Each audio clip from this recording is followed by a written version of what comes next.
बहुत समय पहले की बात है।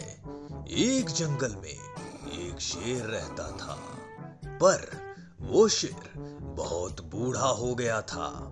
उसमें इतना बल भी नहीं था कि जंगल में जाकर शिकार कर सके।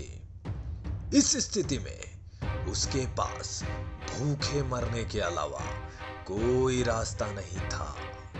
एक दिन अपने गुफा में बैठा शेर सोचने लगा, अरे भैया, अगर यही हालत रहे तो मेरी मौत निश्चित है। मुझे कोई ना कोई उपाय सोचना होगा ताकि बैठे बिठाए ही भोजन की व्यवस्था हो जाए। और कुछ ही देर में उसे एक उपाय सूझा। कुछ समय बाद एक कौवे की मदद से उसने पूरे जंगल में अपने बीमार होने की खबर फैला दी। जंगल के राजा शेर के बीमार होने की खबर सुनकर जंगल के जानवर उसका हालचाल पूछने उसके पास पहुंचने लगे। शेर इसी तलाश में था। जैसे ही कोई जानवर उससे मिलने गुफा में प्रवेश करता, वह उसे दबोच कर मार डालता और मजे से उसका मांस खाता। हर दिन कोई ना कोई जानवर उससे मिलने आता रहता और शेर को गुफा में ही शिकार हाथ लग जाता। उसके दिन बड़े आराम से गुजरने लगे थे।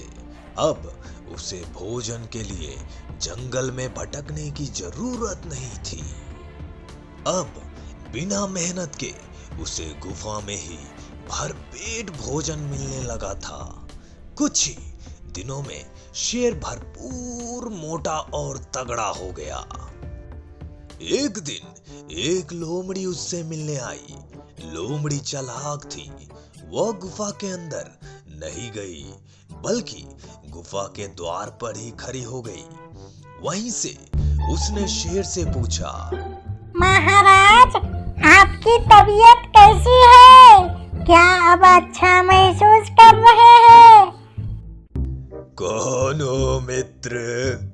अंदर तो आओ। मैं बीमार बूढ़ा शेर बाहर तक तुमसे मिलने नहीं आ सकता। मेरी दृष्टि भी कमजोर है।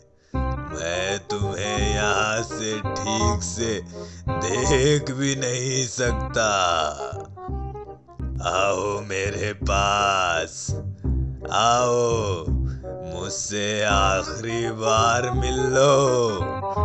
मैं कुछ ही दिनों का मेहमान हूँ। शेर ने फुसलाकर लोमड़ी को गुफा के अंदर बुलाने का प्रयास किया। शेर के बोलते समय लोमड़ी बड़े ही ध्यान से गुफा के आसपास का नजारा देख रही थी और वह शेर की बात खत्म होते ही बोली, अरे नहीं नहीं महाराज, मैं अंदर नहीं आ सकती।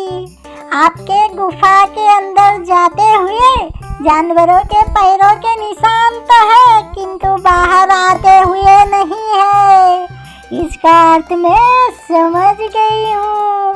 सब कुछ जानते हुए भी यदि मैं अंदर आ गई तो उन जानवरों की तरह मैं भी मारी जाऊंगी जिनके पैरों के ये निशान हैं। लोमड़ी ने जंगल में जाकर शेर की ये करतूत सभी जानवरों को बता दी।